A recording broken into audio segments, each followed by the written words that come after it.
My name is Nigel Grant. I'm originally from New York, and what brought me to this class or to this program was the social determinant of place.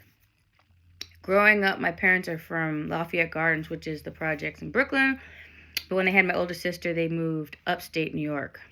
And where they moved, they ensured that we were a minority because depending on where you live determines your access, and your zip code and stuff can determine your health outcomes.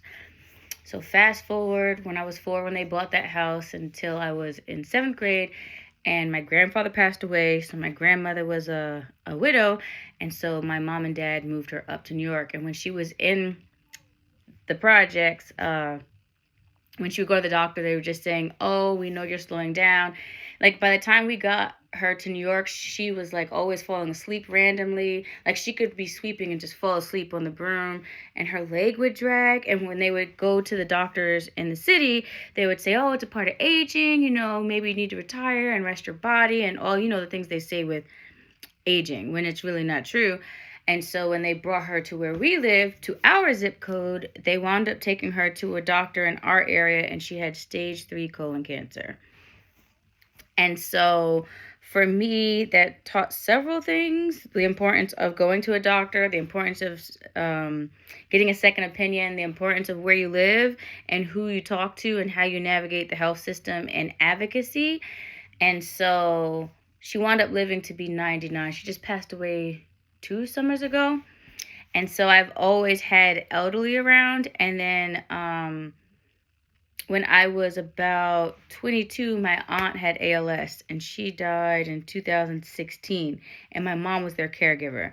And so, I watched how well she did with them, and I felt she deserved the same. So November 28th of 2022, I changed my thesis from maternal health to menopausal health, post or non-reproductive health, because all the research I looked at, it always talked about gaps in women ages 45, 55 and above. Everybody wants to deal with the sexy topic of pregnancy and keeping people alive so they can keep procreating, but nobody wants to talk about what happens for the third of our life after we are visited by Mr. Perry or Miss Perry, perimenopause. And so that's why I'm in the program.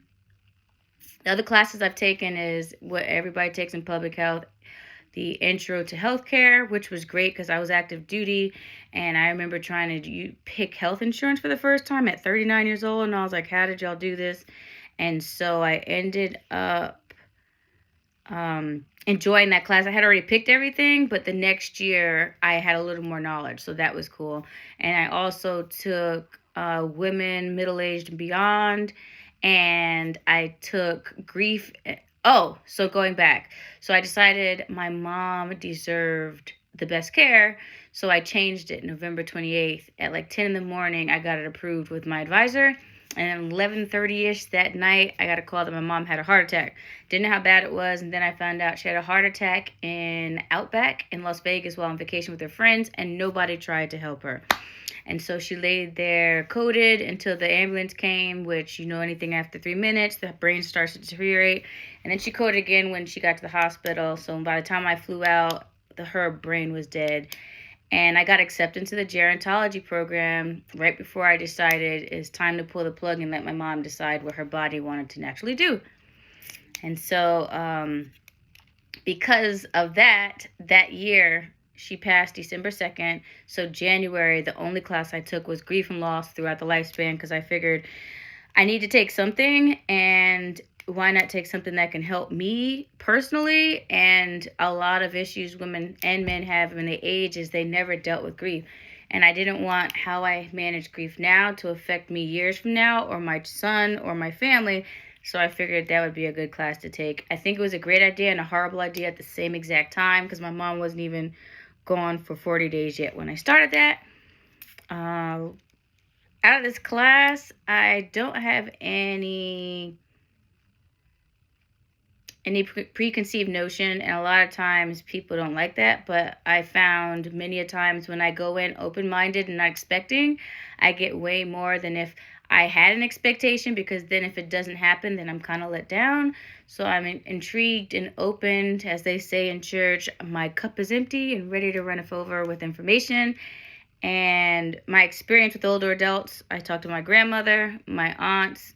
I'm 43, so everybody in my older generation is like, the youngest is 55, and after that, they're all like 65 to 80 something. And I worked with the elderly in a program called Health Uniting Generations when I was 15 and 16.